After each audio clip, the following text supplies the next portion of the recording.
Le Cornu est revenu sur sa décision qui n'est en fait pas la sienne, a fait un petit pas en arrière, lui qui jurait de ne pas en faire. Cela fait beaucoup pour un Premier ministre qui lançait un véritable bras de fer avec son peuple et le mouvement de contestation que sa politique et celle de celui qui l'a désigné a engendré.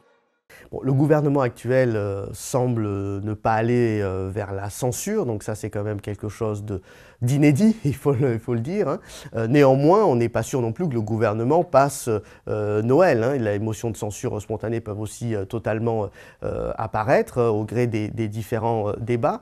Donc je serai assez attentif.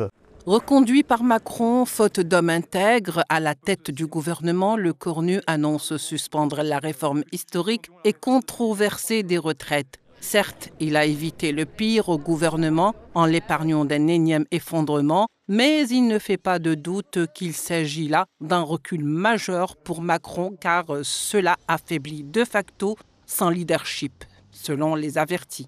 Les Français sont dans une très large majorité conscients que le système actuel n'est pas viable. Donc il faut effectivement aller vers une réforme de ce système-là.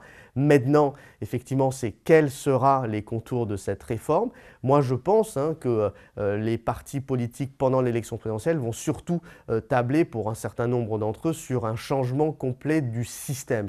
Arrachée au forceps, cette décision survient suite à la pression des législateurs de gauche prêts à sceller une alliance contre nature avec l'extrême droite et, pourquoi pas l'extrême gauche, pour le faire tomber. Bref, autant de pressions qui ne démontrent qu'une chose, la fragilité d'un gouvernement qui joue sa survie à coups de marchandage et que cette réforme qui fait passer les retraites de 62 ans à 64 ans n'est que la partie apparente de l'iceberg qui cache un malaise social de plus en plus profond. Le recul de Le Cornu et par ricochet donc de Macron signifie une chose évidente d'emblée et que Macron a brillé non pas par sa mauvaise gestion seulement, mais surtout par son manque de vision politique pour son pays.